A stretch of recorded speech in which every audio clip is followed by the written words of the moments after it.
മിശിഹ സത്യമായും ഉയർത്തെഴുന്നേറ്റു. ആദിമ ക്രൈസ്തവ സമൂഹങ്ങൾ ഉയർപ്പ് തിരുനാൾ ആഘോഷിക്കുന്ന അവസരത്തിൽ ഏറ്റുപാടിയിരുന്ന ഒരു വാക്കാണത്. മിശിഹ സത്യമായും ഉയർത്തെഴുന്നേറ്റു. Hallelujah, hallelujah, hallelujah.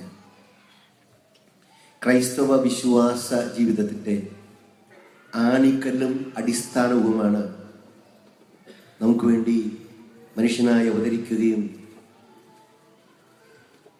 നമുക്ക് വേണ്ടി പീഡകൾ സഹിക്കുകയും നമുക്ക് വേണ്ടി മരിക്കുകയും തൻ്റെ മരണം വഴി നമ്മെ പാപത്തിൽ നിന്ന് മോചിക്കുകയും ചെയ്ത ഈശോ യഥാർത്ഥമായും മരിച്ചവരിൽ നിന്ന് ഉയർപ്പിക്കപ്പെട്ടു എന്നുള്ളത്.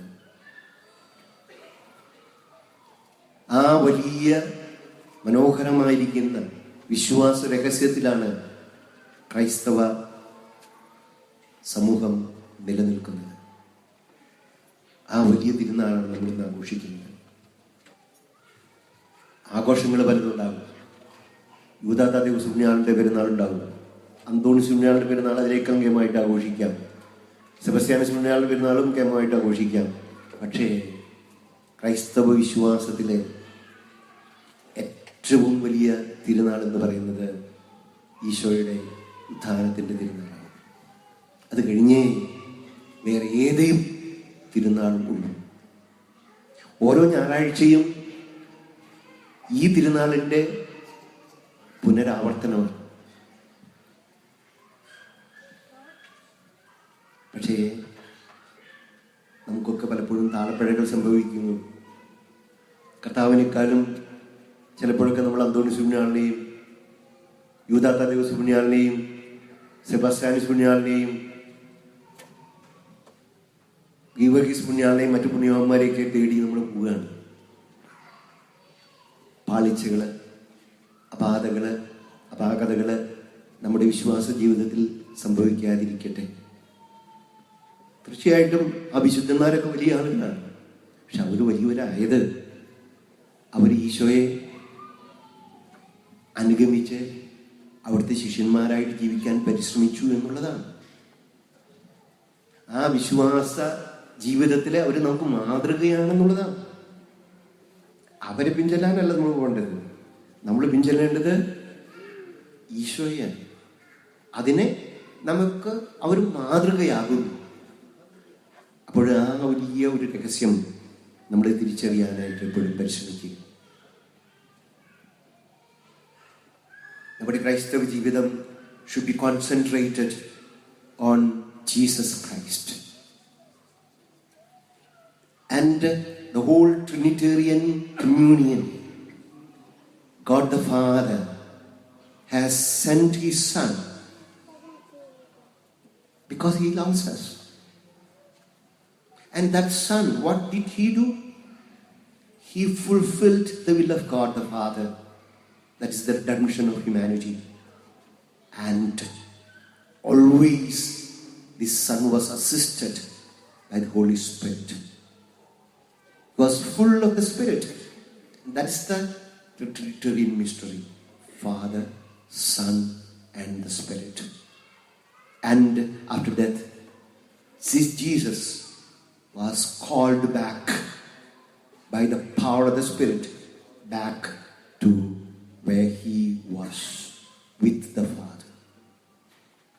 And we also will be asked to go back to the communion of the Holy Trinity, of the Father, Son, and the Holy Spirit. That is our eternal home. We came from there and we go back.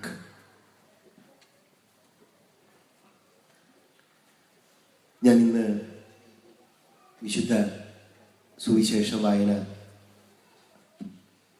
മത്തായിയുടെ സുവിശേഷം 28 അധ്യായം 1 മുതൽ 6 വരെ വാക്യങ്ങൾ എന്നെ ചിന്തിച്ചുകൊണ്ടിരിക്കുകയായിരുന്നു.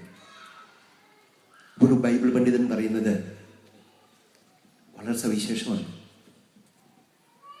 ഈ 2 സ്ത്രീകളെ പറ്റിയാണ് ഇന്നത്തെ സുവിശേഷത്തിൽ പറയുന്നത്. ആരാണ്? മേരി മഗ്ദലേയും മറ്റേ മറിയവും. ഈ 2 പേര് ഇതിനു മുമ്പും പറയപ്പെട്ടിട്ടുണ്ട്. എപ്പോഴാണെന്നറിയോ? കുരിശിൻ്റെ ചുവട്ടില് മാതാവിനോടൊപ്പം ഈ രണ്ടുപേരുണ്ടായിരുന്നു. ഈശോ മരിച്ചു കഴിഞ്ഞ് അവിടുത്തെ ശരീരം സുഗന്ധതൈലം പൂശാനായിട്ട് പോയവരും ഈ രണ്ടുപേരായിരുന്നു. അവർക്കാണ് ആദ്യത്തെ ഉയർപ്പിൻ്റെ അനുഭവം ഉണ്ടായത്. രണ്ട് സ്ത്രീകൾക്ക്. അവര് അത്ഭുതം കാണാവുന്നവരല്ല. കർത്താവിന്റെ മഹത്വത്തിൽ പങ്കുകാരാകാൻ വേണ്ടി മാത്രമല്ല അവർ നിന്നിരുന്നത് ആ കുരിശിൻ ചുവട്ടില്. മറ്റ് ശിഷ്യന്മാരൊക്കെ ഓടിപ്പോയപ്പോൾ അവിടെ ഉണ്ടായിരുന്നവരാണ് അവർ. Faithfulness to Jesus was rewarded by Jesus by appearing to them at first, even before the apostles.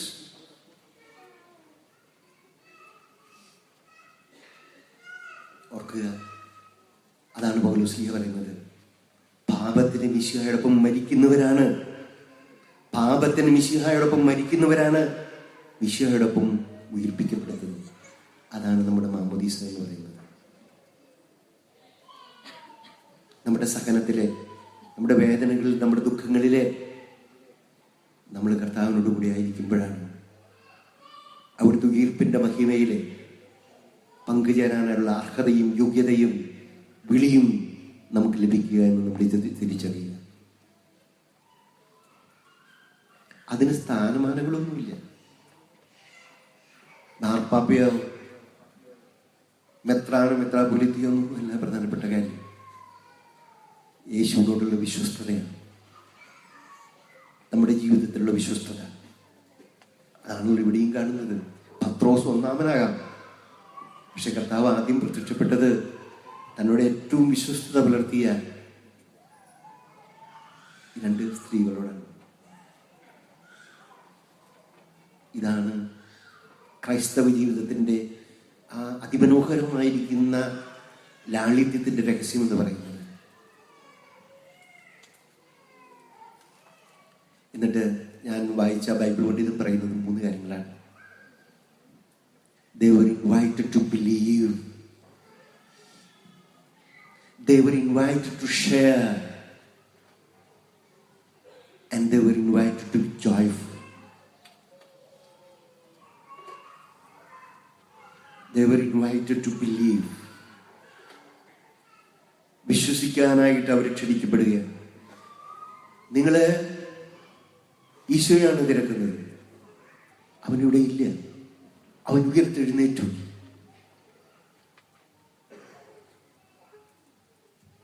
വിശ്വാസം എന്ന് പറയുന്നത് എല്ലാ തെളിവുകളും നമ്മുടെ കൺമുമ്പിലുണ്ടായിട്ട് അത് ശരിവെക്കുന്നതല്ല. അത് വിശ്വാസമല്ല. വിശ്വാസം എന്ന് പറയുന്നത് ദൈവം തൻ്റെ സ്നേഹത്തിലെ നമുക്കെല്ലാം നന്മയ്ക്കായിട്ട് ഭവിപ്പിക്കുമെന്നുള്ള ആഴമായിരിക്കുന്ന ബോധ്യമാണ്. അത് നമ്മുടെ സഹനത്തിലും വേദനയിലും ദുഃഖത്തിലും മരണത്തിലും പരാജയങ്ങളിലും അവിടുന്ന് നമ്മെ സ്നേഹിക്കുന്നു എന്നുള്ള ബോധ്യം. ഉയർപ്പ് തിരുനാള് വിശ്വസിക്കാനുള്ള വലിയ ക്ഷണമാണ് പ്രിയപ്പെട്ടത്. പ്രതികൂല സാഹചര്യങ്ങളെയും അതിജീവിച്ചുകൊണ്ട് ദൈവത്തിൻ്റെ സ്നേഹത്തിൽ വിശ്വസിക്കുക. ആ സ്നേഹത്തിൻ്റെ വലിയ അടയാളമാണ് ഈശോ മിശിഹായുടെ പീഡാസഹനവും കുരിശുമരണവും ഉത്ഥാനവും.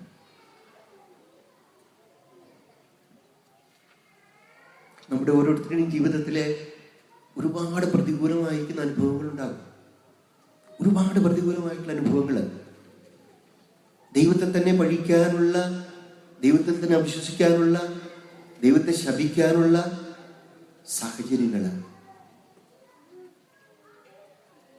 അവിടെയാണ് അതിനപ്പുറത്തുള്ള ദൈവത്തിൻ്റെ സ്നേഹത്തെ കാണാനുള്ള ഉൾക്കാഴ്ച, വിശ്വാസം നമുക്കുണ്ടാകേണ്ടത്.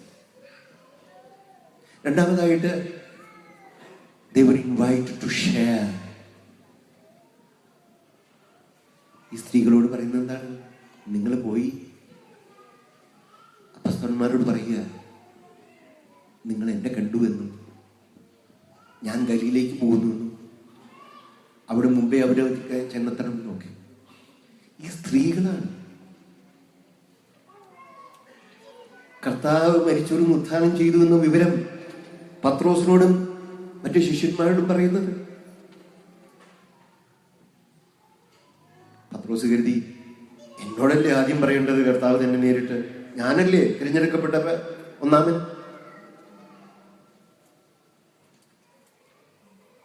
നേരെ മറിച്ച് ആണ് കർത്താവ് ചെയ്തത്. We are all invited to share our experience of Jesus with others. ഞാൻ കഴിഞ്ഞ ദിവസം ആശുപത്രിയിലായി.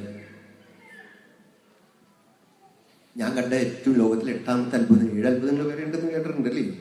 8ാമത്തെ അത്ഭുതം എന്താണെന്ന് അറിയുമോ? ഞാൻ പോയ ആശുപത്രിയിലെ ഒരൊറ്റ മലയാളി നേഴ്സില്ല എന്നുള്ളത്. ഒരൊറ്റ മലയാളി നേഴ്സില്ല എന്നുള്ളത്. അത് അത്ഭുതം അല്ലെങ്കിൽ പിന്നെ ഏത് അത്ഭുതം? പ്രിയപ്പെട്ടവരെ, ഞാൻ കഴിഞ്ഞ കുറച്ച് നാൾ മുമ്പ് ബ്ലഡ് പ്രഷർ, ഞാനൊരു മരുന്നും ഇതുവരെ കഴിക്കാത്ത ആളാണ്. അത് വേണ്ടാന്ന് വെച്ചാൽ പ്രഷർ അതൊക്കെ ഉണ്ടാകുന്ന ഇരുത്തിങ്ങ് നടന്നു. വീണ്ടും ഡോക്ടറെ കണ്ടപ്പോൾ പറഞ്ഞു, ബ്ലഡ് പ്രഷർ നല്ലതല്ല, ഒരു കാർഡിയോളജിസ്റ്റ് കാണാൻ പറഞ്ഞു. അങ്ങനെ കാർഡിയോളജിസ്റ്റ് കണ്ടപ്പോൾ അയാൾ ആ ടെസ്റ്റ് മറ്റേ ടെസ്റ്റൊക്കെ നടത്തി. അല്പം പന്തികേടുണ്ടെന്ന് എനിക്കും തോന്നി. അപ്പം എല്ലാം കഴിഞ്ഞപ്പം പറഞ്ഞു, ബ്ലോക്ക് ഉണ്ട്, കുറച്ച് ചില്ലറയുണ്ട്. അവസാനം കഴിഞ്ഞ ആഴ്ചയിൽ ശനിയാഴ്ച ഒരെണ്ണം ചെയ്തു. ശനിയാഴ്ച അല്ല, ചൊവ്വാഴ്ച, ഈ കഴിഞ്ഞ ചൊവ്വാഴ്ച ഒരു 3 എണ്ണം കൂടെ ചെയ്തു. അങ്ങനെ 4 എണ്ണം സ്റ്റെൻഡ് ഇട്ടു. കുഴപ്പമൊന്നുമില്ല. ദൈവത്തിൻ്റെ പരിപാലനയിൽ ഞാൻ വീണ്ടും ഒരുവിധം ആരോഗ്യവാനാണ്. അപ്പോൾ ഈ ഉറുപ്പിലെ നാളിൽ നിങ്ങളോടൊപ്പം കർത്താവിൻ്റെ വലിയ രഹസ്യം ആഘോഷിക്കാനായിട്ടുള്ള സന്തോഷത്തിലാണ് ഞാൻ ഇവിടെ. ഇന്നത്തെ വായനയിൽ നമ്മൾ വായിച്ചു കേട്ടില്ലേ, ജീവൻ എടുക്കുന്നതും കൊടുക്കുന്നതും കർത്താവാണ്. ജീവൻ എടുക്കുന്നതും കൊടുക്കുന്നതും കർത്താവാണ്. നമ്മൾ വെറുതെ വേവലാതിപ്പെട്ടിട്ട് പ്രഷർ കൂട്ടല്ലാതെ കുറയ്ക്കാൻ നമുക്ക് പറ്റില്ല. വിളി വരുമ്പോൾ പോവത് അത്രയും ഉള്ള കാര്യം. ഞാനങ്ങനെ വിശ്വസിക്കുന്ന ആളാണ്. വിളി വരുമ്പോൾ അങ്ങ് പോവും. അതുവരെയൊക്കെ നമ്മൾ കർത്താവിൻ്റെ ഇഷ്ടത്തിനനുസരിച്ച് പറ്റാവുന്ന നന്മയൊക്കെ ചെയ്ത് ജീവിക്കാൻ പരിശ്രമിക്കുക. ഞാൻ പറഞ്ഞു വന്നത് sharing our faith in Jesus. ഞാനവിടെ കിടന്ന ആശുപത്രിയിൽ ഒരു 10, 23, 24 വയസ്സായ നേഴ്സ് പെൺകുട്ടി ഓസി, അവള് ഹോളി വീക്ക് എന്ന് പറഞ്ഞ സാധനം കേട്ടിട്ടില്ല. അങ്ങനെ സാധനത്തെ പറ്റി അവൾ കേട്ടിട്ടില്ല ജീവിതത്തിൽ. പാം സൺഡേ എന്ന് പറയുന്നത് may be I might have heard of it.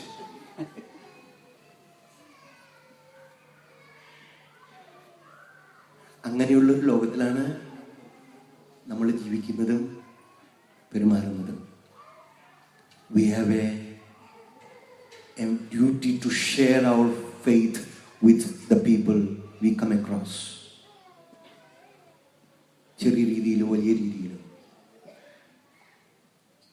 എത്രമാത്രം സെക്കുലറൈസ്ഡ് ആയിട്ടുള്ള ലോകത്തിലാണ് നമ്മൾ. ഞാൻ വെറുതെ ഗൂഗിളിൽ നിന്ന് അടിച്ചു നോക്കുകയായിരുന്നു.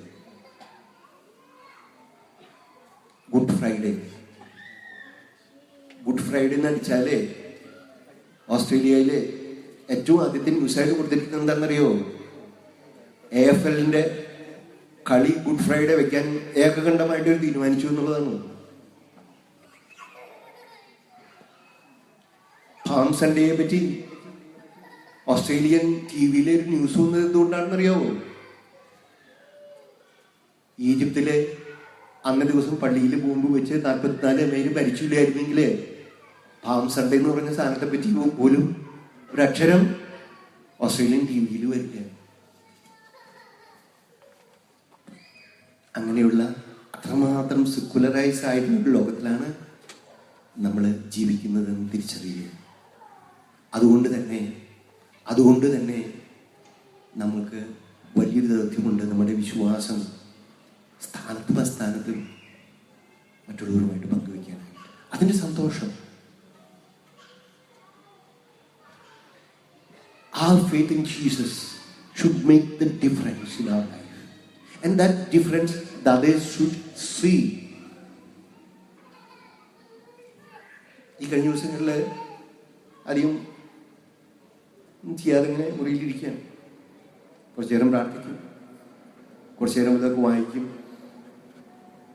അപ്പം ഞാൻ ഈ അടുത്ത ദിവസം വെറുതെ ജർമ്മനിയിലെ ചാൻസലറായിരിക്കുന്ന ആഞ്ചല മെർക്കലിനെ പറ്റി വായിച്ചു. അവരൊരു പ്രൊട്ടസ്റ്റന്റ് പാസ്റ്ററുടെ മകളാണ്. വളരെ സ്ട്രോങ് ആയിട്ടുള്ള ക്രിസ്ത്യൻ ഫെയ്ത്തുള്ള വിശ്വാസമുള്ളവളാണ്, വളരെ വിശ്വാസമുള്ളവളാണ്. ചലഞ്ചിങ് ആയിട്ടുള്ള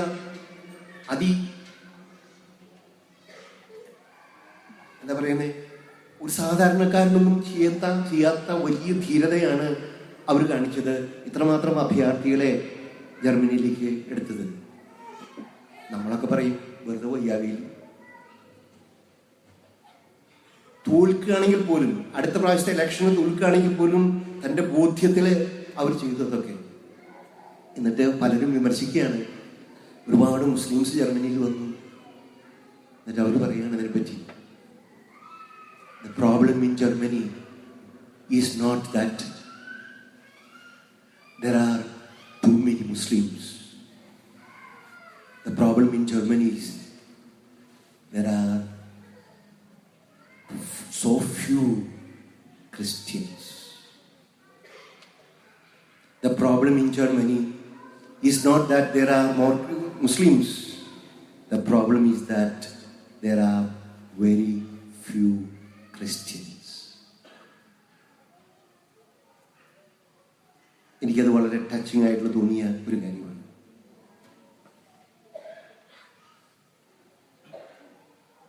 കർത്താവിൻ്റെ ഉത്ഥാനത്തിലെ സാക്ഷികളായ സ്ത്രീകളെ കർത്താവ് ക്ഷണിച്ചത് to share their faith with others. എത്രമാത്രം നമ്മൾക്ക് അതിന് സാധിക്കുന്നുണ്ട്. ചെറുതും വലുതുമായിട്ടുള്ള രീതിയിൽ നമ്മുടെ വിശ്വാസം മറ്റുള്ളവരുമായിട്ട് പങ്കുവയ്ക്കാനായിട്ട്. അത് വാക്കുകളെ കൊണ്ട് വേണമെന്നില്ല, നമ്മുടെ പ്രവൃത്തികളെ കൊണ്ട്, നമ്മുടെ സൽപ്രവൃത്തികൾ കൊണ്ട്, നമ്മുടെ ഒരു പുഞ്ചിരി കൊണ്ട്, ഒരു പ്രോത്സാഹനത്തിൻ്റെ വാക്കുകൊണ്ട്, ഒരു നന്മയുടെ പ്രതികരണം കൊണ്ട് നമുക്ക് സാധിക്കുക. അകലേക്കൊന്നും പോണ്ട. നമ്മുടെ കുടുംബത്തിൽ, നമ്മുടെ ചുറ്റുപാട്, എന്തു പറയുന്ന ഈ ഇടവക സമൂഹത്തിൽ തന്നെ നമ്മൾ ആരോടെങ്കിലും പിണങ്ങിയിട്ടുണ്ടെങ്കിൽ, ആരോടെങ്കിലും വിരോധം വെച്ച് പുലർത്തുന്നുണ്ടെങ്കിൽ, ആരോടെങ്കിലും വഴക്കുണ്ടാക്കിയിട്ടുണ്ടെങ്കിൽ അവരോട് ക്ഷമിക്കാൻ, നിരുപാധികം ക്ഷമിക്കാൻ നമുക്ക് സാധിക്കുന്നില്ലെങ്കിൽ എന്ത് ഈസ്റ്റർ, എന്ത് ക്രൈസ്തവ വിശ്വാസം? എനിക്ക് സമാധാനം ഉണ്ടാകണമെങ്കിൽ, എൻ്റെ ഹൃദയത്തിൽ എനിക്ക് സമാധാനം ഉണ്ടാകണമെങ്കിൽ ഞാൻ മറ്റുള്ളവരുമായിട്ട് ലഭ്യതപ്പെടണം. ആർക്കെങ്കിലും നിന്നോട് വിരോധമുണ്ടെന്ന് നീ തോന്നുകയാണെങ്കിൽ ആദ്യം ബലിവസ്തു അവിടെ വെച്ചിട്ട് നീ പോയി അവനുമായിട്ട് രമ്യതപ്പെടുക, എന്നിട്ട് വന്ന് ബലി അർപ്പിക്കുക എന്നാണ് സുവിശേഷം ഞാൻ സൂചിപ്പിക്കുന്നത്.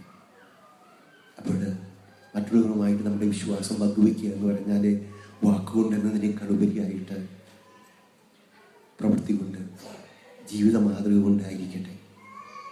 ആരോടും വിരോധം വെച്ച് പുലർത്തുന്ന ഒരൊറ്റ വ്യക്തി പോലും നമ്മുടെ സമൂഹത്തിൽ ഇന്ന് ഇല്ലാതിരിക്കട്ടെ.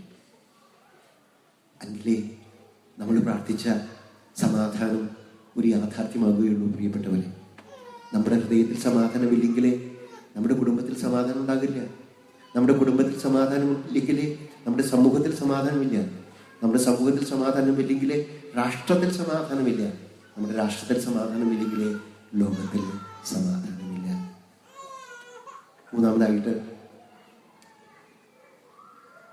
കർത്താവ് ആ സ്ത്രീകളോട് പറഞ്ഞത്, ഷെയർ യുവർ ജോയ്, ഭയപ്പെടേണ്ട, നിങ്ങളെ സന്തോഷിക്കുവിന്. ക്രൈസ്തവ വിശ്വാസം എന്ന് പറയുന്നത് സന്തോഷത്തിൻ്റെ, ആഹ്ലാദത്തിൻ്റെ, പങ്കുവെക്കലിൻ്റെ അനുഭവമായിട്ട് തീരണം. നമ്മുടെ വിശ്വാസം നമ്മുടെ ഉള്ളിൻ്റെ ഉള്ളിൽ മാത്രം അമർത്തി ഒതുക്കി അടച്ചു വയ്ക്കാനുള്ള കാര്യമല്ല. The Joy is always shared. മറ്റുള്ളവരുമായിട്ട് സന്തോഷം പങ്കുവെക്കുമ്പോൾ ആ സന്തോഷം ഇരട്ടിക്കും എന്ന് നമുക്കറിയാം. അങ്ങനെ സന്തോഷത്തിൻ്റെ, സമാധാനത്തിൻ്റെ വലിയ പങ്കുവെക്കൽ ഇന്ന് ഈ ഉദ്ധിതനായിരിക്കുന്ന ഈശോയുടെ സന്ദേശം സ്വീകരിക്കുന്ന എല്ലാവർക്കും ഉണ്ടാകാനായിട്ട് ഇടവരട്ടെ എന്ന് ഞാൻ പ്രാർത്ഥിക്കുകയും ആശംസിക്കുകയും ചെയ്യാൻ പ്രിയപ്പെട്ടവരെ.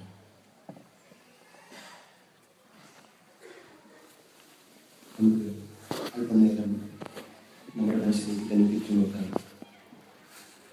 ഉദ്ധിതനായിരിക്കുന്ന ഈശോയെ, സമാധാനനാഥനായിരിക്കുന്ന ഈശോയെ എൻ്റെ ഹൃദയത്തിൽ സ്വീകരിക്കാൻ മാത്രം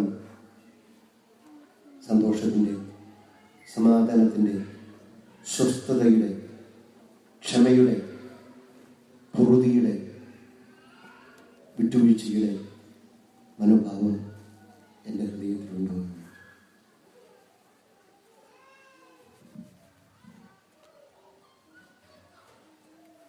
വിശ്വസിക്കാനും പങ്കുവയ്ക്കാനും സന്തോഷിക്കാനുമുള്ള വലിയ വിശ്വാസമാണ് ഉദ്ധിതനായ ഈശോ നമുക്ക് നൽകിയിരിക്കുന്നത്. ഈശോയുടെ ഉത്ഥാനത്തിൽ നമുക്ക് വിശ്വസിക്കാം, ആ വിശ്വാസം പങ്കുവയ്ക്കാം, അതിൽ നമുക്ക് ആഹ്ലാദിക്കാം.